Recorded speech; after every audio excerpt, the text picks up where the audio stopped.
D'accord? Donc, 3 aspects. On va démarrer par la conscience de soi. Okay. L'élément fondamental va être reconnaître mes propres émotions. Ouais. Et alors, il y a évidemment toute une série d'études qui ont amené à distinguer 4 émotions de base. Alors, ces 4 émotions de base sont la joie, la tristesse, la peur, la colère. Et ces études sont fondées sur quoi? Elles sont fondées sur les mimiques faciales. Donc, on se rend compte que peu importe l'origine, peu importe la couleur de peau, l'origine ethnique, etc., on va retrouver les mêmes mimiques faciales chez tout le monde. Ouais. Et ces mimiques faciales ont été ramenées à 4 expressions différentes, donc joie, tristesse, peur, colère. Vous me suivez? Ouais. À chaque fois que je parle de ça, j'ai en tête une photo. C'était une photo qui avait été prise après les attentats à Barcelone. Je n'ai jamais retrouvé malheureusement cette photo. Mais c'est une photo où on voyait une famille, peut-être qu'il y en a qui l'ont vue cette photo. On voyait le père de famille qui portait 2 enfants, la mère qui tenait par la main 2 autres enfants, et on les voyait courir dans une rue, une des rues perpendiculaires de la Rambla où il y a eu les attentats. Et on voyait vraiment l'expression sur leur visage. Et ce qui était marquant, évidemment, c'est que, c'était un peu dur comme photo, mais ce qui était marquant, c'est que c'était exactement la même expression. Donc on voyait vraiment la peur, la même peur sur les 6 visages. Et je vais essayer encore chercher, essayer de la retrouver. Mais c'est vraiment intéressant on voit les concepts et puis on le voit dans la réalité. Très intéressant. Alors, les émotions, très important de prendre un peu de temps, okay, pour vraiment se poser les bonnes questions par rapport aux émotions. Quand je vis quelque chose, je vais toujours vivre une émotion. Hein.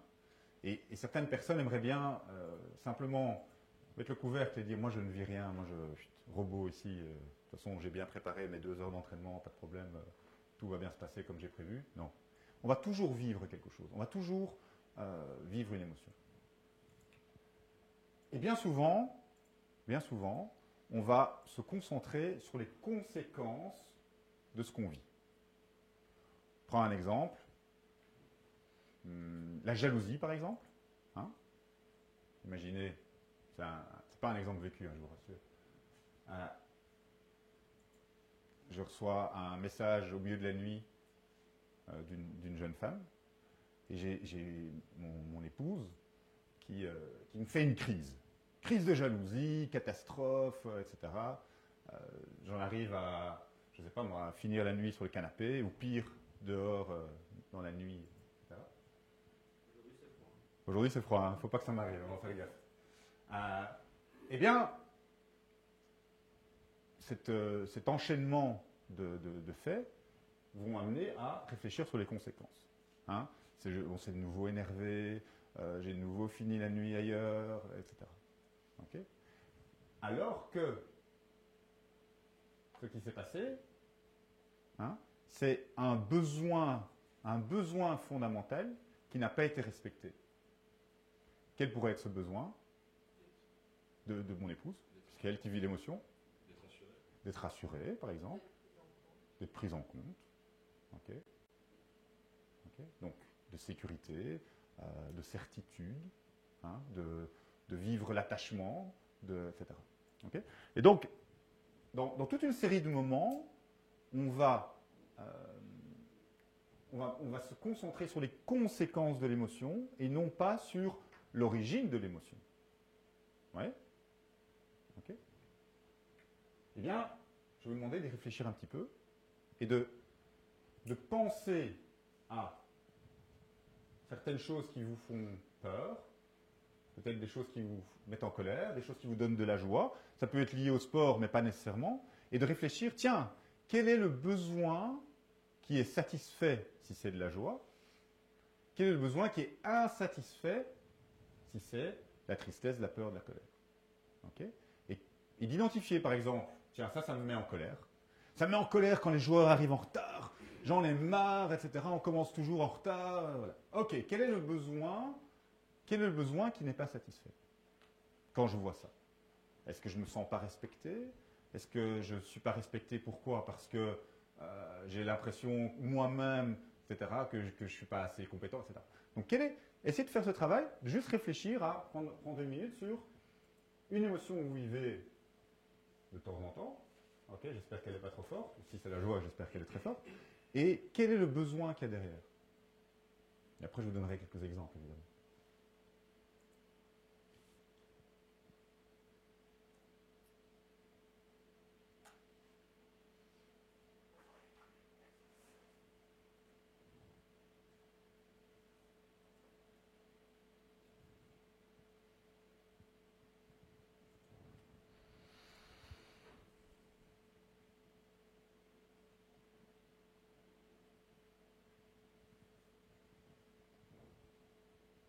Ouais? Je vais vous donner quelques exemples et vous verrez que ça va faciliter votre travail. Alors, je suis triste. Je suis triste parce que il a été choisi pour être le coach de tel groupe et moi pas. Ok? Quel est le besoin? J'ai envie d'être utile. Hein? J'ai besoin de faire des choses qui servent à la collectivité, qui servent aux autres. Okay? Vivre chaque instant pleinement. Ça, c'est un exemple qui a été vécu avec un groupe que je coachais. C'est pas dans le sport, mais c'est le patron c'est des gens qui créent un événement. C'est un événement qui a chaque année. Et donc, c'est un groupe ils ont un pic comme ça, quoi. Puisqu'ils ont un événement par an à créer. Hein? Et c'est le patron de ce groupe-là. Et c'est une dizaine de personnes.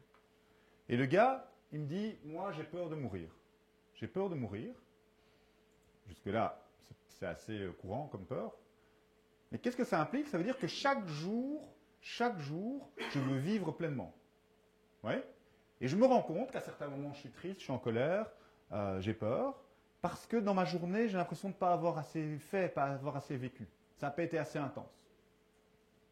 Et donc, au moment où il me raconte tout ça, je vois toute son équipe qui font des têtes en disant « Ouais, c'est dingue !» Et il ne se rend pas compte que c'est très dur pour lui, mais pour nous aussi. Parce que nous, on doit suivre ce gars-là. Okay? Donc, c'est intéressant de se poser la question « Qu'est-ce qui me fait peur? Et quel est le besoin que j'ai derrière ça ?» Besoin de contrôle, ça c'est classique. Hein? Et certainement, dans le milieu des entraîneurs, on a des entraîneurs qui veulent tout contrôler. Hein? Et quand ils ne contrôlent pas, ils veulent encore contrôler. Et qu'est-ce qui s'est passé dans le vestiaire? Et tu peux me dire, etc. Ok? Besoin de contrôle. Je suis en colère, pourquoi? Parce que je n'ai pas été satisfait dans mon besoin. Et il s'est passé quelque chose. Oula, grave. Il s'est passé quelque chose que je n'avais pas sous mon contrôle. Avoir une place reconnue. Ok? Dans le sport, très compliqué. Les égos sont parfois importants. Eh bien, la place reconnue, c'est pas toujours simple. Hein? Et qu'est-ce que je vis quand je suis triste? Quand je suis triste et que j'ai pas beaucoup joué à mon match, hein? Dans le basket, c'est une question qui est centrale évidemment. Hein? On a ceux qui jouent beaucoup et puis il y a ceux qui jouent pas beaucoup.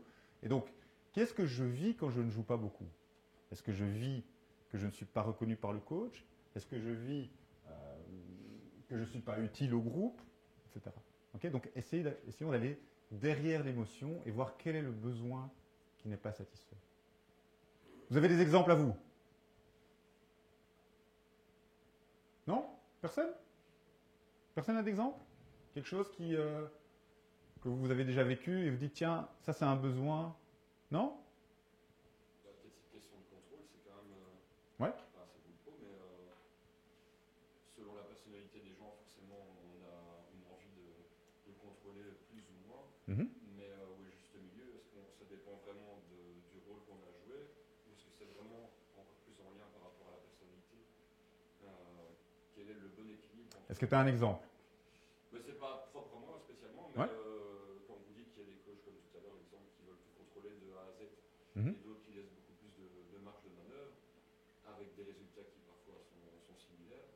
Voilà, est-ce qu'il y a des étapes à ne pas louper là-dedans, dire je peux laisser de la place ou pas, enfin, je ne sais pas si vous suivez une marge de manœuvre ou pas, mais enfin, pour moi c'est vraiment propre à la personnalité du coach et voilà, qu'est-ce qu'il doit ne pas louper comme étape là-dedans pour faire correctement son boulot, pour simplifier. Ok. Donc c'est évident qu'il y a un... Le groupe a une influence aussi. Bien sûr, bien sûr. Mais le groupe, c'est toi qui le crée. Enfin, il va avoir une vie dans lui-même, mais c'est quand même toi qui crée un contexte et tu vas pouvoir influencer beaucoup ton groupe avec le contexte que tu crées. Mais évidemment, c'est lui qui va vivre, mais c'est toi qui vas mettre le cadre. Donc, pour essayer de revenir aux émotions, le coach peut être en colère parce qu'il a un besoin de contrôle, okay, qui n'est pas satisfait. Parce qu'il se rend compte que, ben, en effet, il ne contrôle pas tout. Okay. Ou bien il se rend compte que il a atteint certaines limites et que pour passer la limite suivante, il doit lâcher une partie. Hein, parce que par exemple, il y a des coachs qui sont très difficiles à travailler avec d'autres. Mais on se rend bien compte qu'au plus on va monter dans le niveau, au moins on va avoir une personne qui va tout faire. Okay. Donc, c'est le fait de reconnaître que ce qui me fait peur, c'est de perdre le contrôle, eh bien, ça va me libérer. Parce que ça va me forcer à bouger, ça va me forcer à changer. Ouais. Et donc, tu dis, ça dépend de la personnalité. Moi, je pense que ça dépend de la personnalité. Mais je pense qu'à un moment, si tu veux aller vers la synergie et si tu veux créer quelque chose où chacun va trouver sa place, chacun va pouvoir apporter sa personnalité à soi, son expertise à soi, etc., à un moment, tu vas devoir lâcher le contrôle. Donc, il n'y a pas, en tout cas pour moi, dans ma conception, pour moi, ça n'est pas possible de tout contrôler. Et que tu es un individu ou que tu es un groupe. Et qu'un groupe encore moins. Okay. Mais donc, ce qui va être intéressant, c'est de voir pourquoi tu es en colère. Et là, on y est.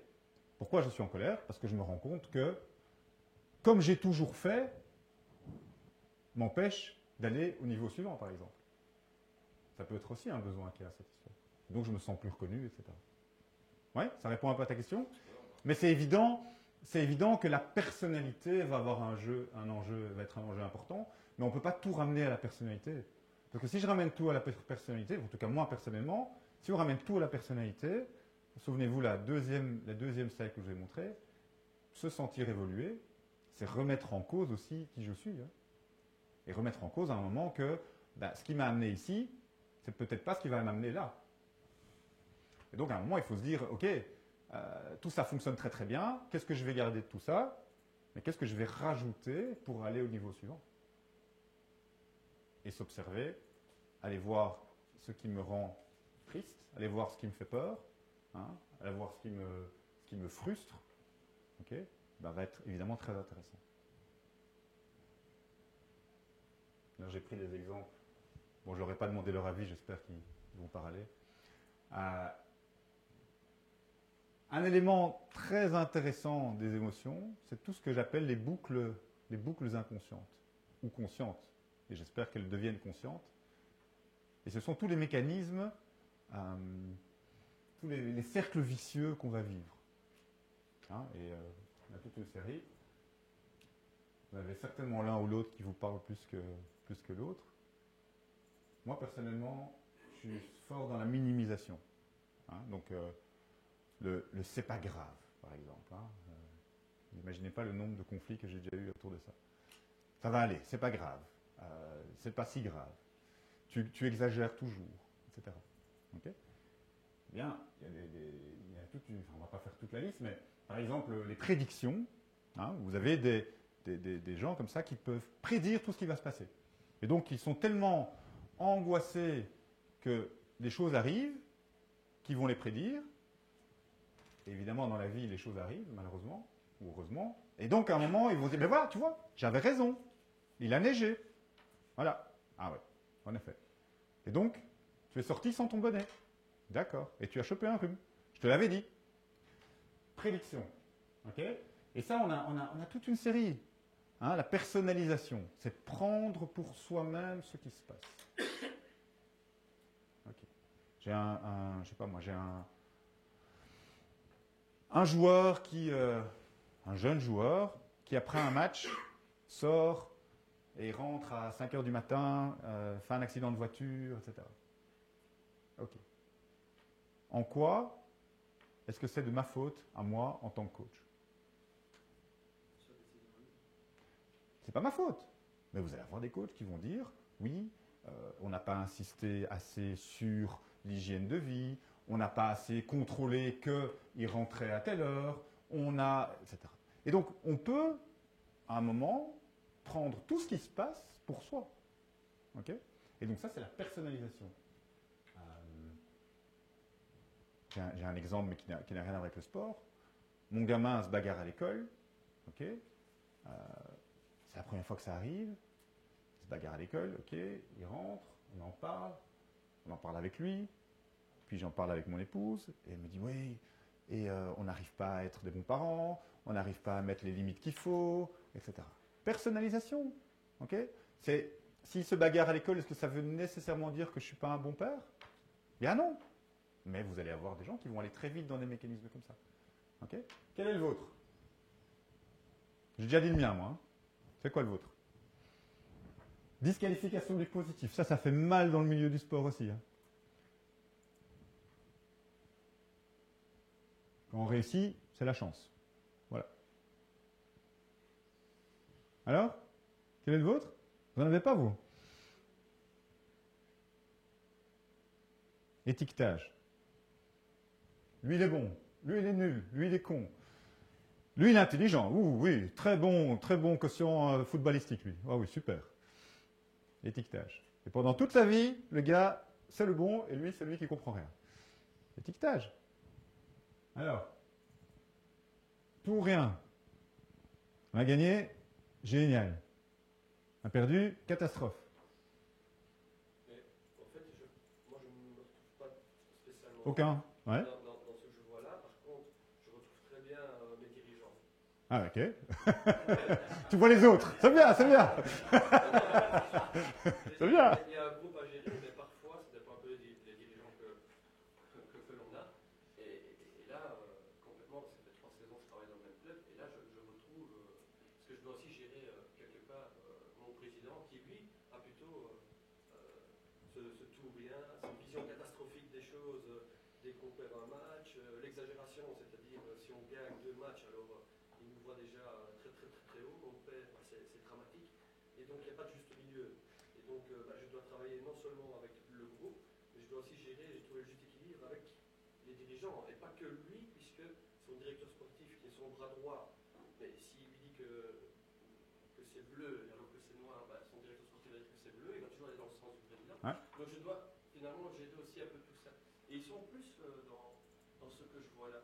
D'accord. Et donc finalement, je me rends compte que en gérant un petit peu tous ces paramètres au niveau de mes dirigeants, et parfois aussi des joueurs, hein, parce que c'est pas propre aux entraîneurs, il y a des joueurs qui ont ces traits-là aussi, et donc finalement... Ok, donc la question c'est, comment est-ce que je gère ça chez l'autre? Et dans le contexte qui est le tien, qui est, je suis responsable d'un groupe, et j'ai des attentes d'en haut, ou j'ai des influences d'en haut. Ça peut être de la presse aussi, par exemple. Hein. On a des choses comme ça. Ça me fait penser, je pense que c'était Van den Stock qui avait une citation comme ça. Il disait quand c'est super, c'est pas si super, et quand c'est très très mauvais, c'est pas si mauvais. Et c'est comment est-ce que je peux avoir cette idée-là? Et je pense que dans le sport, c'est fondamental. Je pense que c'est fondamental de cultiver ça. Mais je pense que c'est, entre guillemets, le seul levier que tu es, c'est ta communication. C'est le seul levier que tu es. Est-ce que tu vas le changer fondamentalement? Je ne pense pas. Mais ce qui est important, c'est toi de garder une position méta. Hein, je fais le lien avec ce qu'il y avait avant. Et de pouvoir dire, écoute, t'emballes pas. Ou bien de toi-même communiquer dans les médias d'une certaine manière, de toi-même communiquer à ton groupe d'une certaine manière, parce que c'est la seule chose que tu es. Et attention, parce que ce qui est très compliqué, c'est qu'en tant que coach, on a envie parfois de s'emballer. Oh, on a très envie. Ah oui, on a envie de s'emballer. Évidemment qu'on a envie de s'emballer. On ne peut pas, parce que j'ai affaire à quelqu'un de très volcanique. Donc, Voilà. si je m'emballe, et je veux dire, c'est sans fin. Voilà. Donc, à la limite, moi, mon but est de faire passer mes idées en pensant que lui-même se les approprie, ses idées, et que ce sont ses idées. Ouais, là, tu veux tout contrôler. Pardon. Là, tu veux tout contrôler. Et donc, c'est ça qui est intéressant. Ben, C'est que... C'est pas que je veux tout contrôler, non, c'est que je sais où est. Enfin, moi, je pense que le bon chemin, il est là, et qu'on doit tous y aller, et tous en même temps. Et si, enfin, c'est pas que les joueurs, si les dirigeants prennent un autre chemin à un moment donné, et que je pense que c'est pas le bon, et que c'est très compliqué d'avoir un dialogue qui nous amène sur le chemin que moi j'ai envie d'avoir, alors il faut trouver des astuces et quand même y arriver. Bon, Voilà, il faut trouver des astuces et quand même y arriver. C'est exactement ça. Donc, c'est quels sont mes leviers, quelles sont mes astuces, hein? Et je pense que tu es déjà bien conscient de la difficulté, donc ça c'est très bien, et c'est une étape qui est fondamentale, parce qu'on rencontre beaucoup de situations où les gens n'ont même pas conscience dans quoi ils sont, hein, et on remarque que chaque fois qu'il gagne le coach, il se met dans une posture où c'est le roi du monde, et chaque fois qu'il perd, c'est les arbitres, le temps, etc. Et on retrouve ça, assez souvent, hein. Donc toi, tu as déjà une vision je trouve assez pertinente du truc.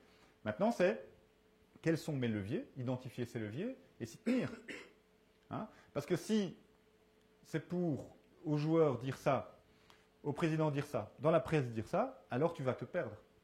Tu vas te perdre en essayant de corriger. Toi, tu as un truc, tu imagines je sais pas moi, une balle qui roule et elle va pas dans la direction que tu veux, mais tu sais pas l'arrêter de rouler, donc tu vas la pousser un peu par là. Ah, mais non, elle va trop par là, puis elle va trop par là, tu vois. Et donc, ce que tu dois mettre, c'est de mettre un cadre et toi-même te fixer une manière de communiquer, avec les joueurs, une manière de communiquer avec la presse, une manière de communiquer avec lui, qui reste la même et qu'on sente que c'est la même, plus qu'on vive que c'est la même. Enfin, qu'on vive que c'est la même, plus que les mots. Et on va en parler après. Souvent, c'est plus la manière dont on va faire les choses qui va marquer plutôt que ce que je fais en tant que tel. Et donc, imagine, chaque fois qu'il y a une victoire, je parle avec le groupe et je suis présent et j'échange avec le président, etc. Chaque fois qu'il y a une défaite, on ne me voit plus, je suis parti. C'est pas tellement ce que. Je ne dis pas que c'est ça que tu fais, hein, mais je donne un exemple concret. C'est pas tellement ce que tu dis qui va être important, ça va être ce que tu vas être. Tu vois? C'est la ligne que tu vas te donner et les leviers que tu vas avoir pour agir sur la situation. Oui, tout à fait. Voilà. Le cadre, il se met très tôt quand même déjà dans. Eh ben, là, je ne suis pas d'accord avec toi. Je pense que le cadre, Si, il change toujours. Il peut changer, mais il doit y avoir une base dès le départ. Oui. On ne peut pas partir sans base. Donc Non. il y a quand même une base qui peut évoluer pour moi par rapport justement à la personnalité du groupe, la personnalité aussi des dirigeants quand on arrive dans un club, parce qu'on ne les connaît pas forcément. Oui, Ouais. on discute, on signe un contrat et puis on apprend à les connaître aussi, ou on apprend à connaître son groupe. Donc c'est déjà quand même de mettre une base, parce que je pense qu'il en faut une, et puis elle évolue au fur et à mesure des semaines, des mois, et voire même des saisons, parce que si on a la chance Des jours. travailler sur du long terme, ou du moyen terme, du court terme, ça c'est encore un autre débat. Mais donc, là où je pense que tu as raison, l'importance d'avoir une base, mais il y a aussi des personnalités où les gens ne pensent plus que par la base. Et c'est parce que j'ai dit, souviens-toi, moi j'ai eu une expérience comme ça avec un coach avec qui j'ai travaillé pendant très longtemps, et il ramenait toujours, souviens-toi, le premier jour ce qu'on a fait. On a fixé les règles le premier jour, souviens-toi. Ok, mais on est 6 mois plus tard. Et tu reviens avec des règles qu'on a fixées. Donc, qu'est-ce qui fait qu'entre les deux, tu vois, on a senti qu'on pouvait aller plus loin, etc. Donc, oui, c'est important d'avoir une base, c'est important d'avoir un cadre, mais c'est encore plus important d'avoir un regard sur le cadre. Et de pouvoir dire, OK, mes leviers, c'est le cadre, c'est la communication, etc. Et comment est-ce que je vais adapter ça? Comment est-ce que je vais faire des petits changements pour que ça reste opérant? Ça va? Mais on est en plein dedans. Les joueurs aiment avoir un cadre aussi. Bien sûr. Bien sûr.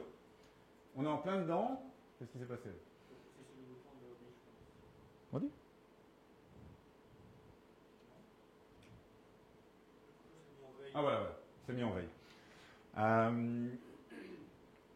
finalité, c'est quoi? C'est que quand il y a quelque chose qui se passe, eh bien, il y a juste quelque chose qui se passe. Quand j'ai une pensée, j'ai juste une pensée. Ok? Quand j'ai une pensée, et je reprends mon exemple privé par rapport à mon fils, si j'ai une pensée, peut-être que je dois mettre plus de limites, eh bien, c'est une pensée qui est tout à fait acceptable. Hein? Peut-être que je dois mettre plus de limites. Mais ce n'est pas pour ça que je suis un mauvais père. Vous voyez? Donc une pensée reste une pensée. Une victoire reste une victoire et ne vient pas faire de moi demain le nouveau Alex Ferguson. Okay? Et donc, c'est être capable de se ramener à ça. Être capable de répondre et pas toujours être dans la réaction. Ouais? Ça, c'est une phrase que j'aime beaucoup. Pas tellement le début, mais voilà. Hein? Moi, je vis plein de problèmes. Oh, tous ces trucs qui se passent. Mais dans la réalité, okay, il n'y en a quand même pas tellement qui arrivent. Hein? Et donc c'est important de parfois se ramener à ça. Une autre phrase que j'aime beaucoup, et ça c'est un auteur, si vous avez l'occasion, si ça vous intéresse d'aller jeter un œil, c'est un auteur génial, et c'est le fait de voir déjà ce qui se passe est super important. Et c'est pour ça que j'ai insisté sur cette idée-là, que tu vois la dynamique dans laquelle est ton président. Eh bien, rien que ça, tu vas voir que c'est déjà super important. Après, il faut choisir ce que tu en fais, mais déjà, en être conscient qu'il y a cette dynamique-là, ben, ça change tout. Et souvent, on est entraîné dans un tunnel quand les performances s'enchaînent ou les contre-performances s'enchaînent, et on voit plus ce qui se passe. On ne voit plus. Okay? Donc, voir.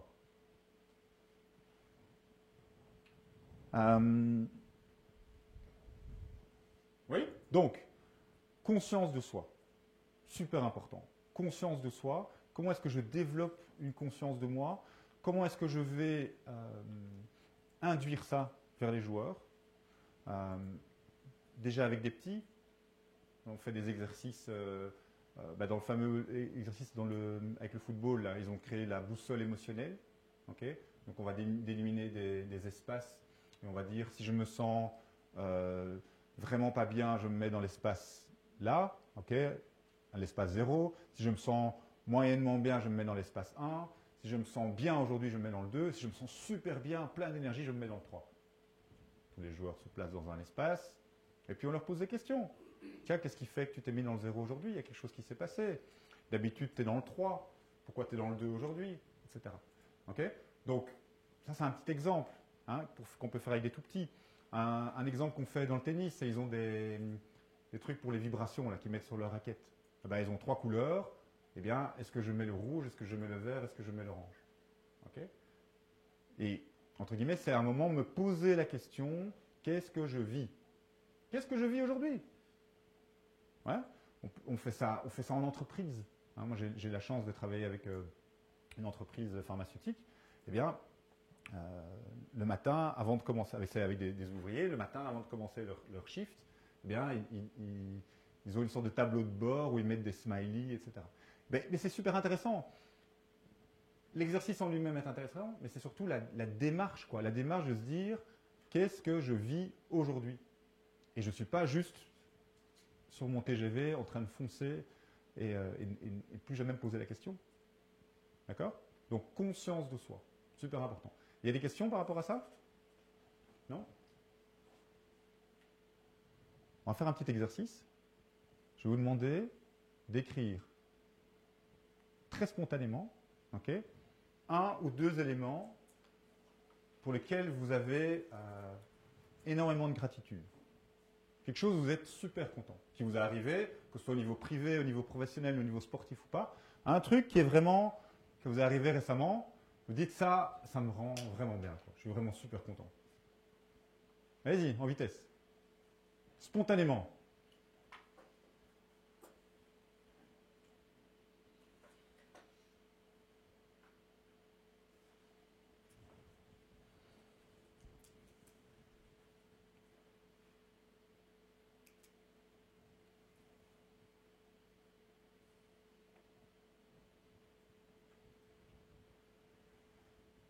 Ouais?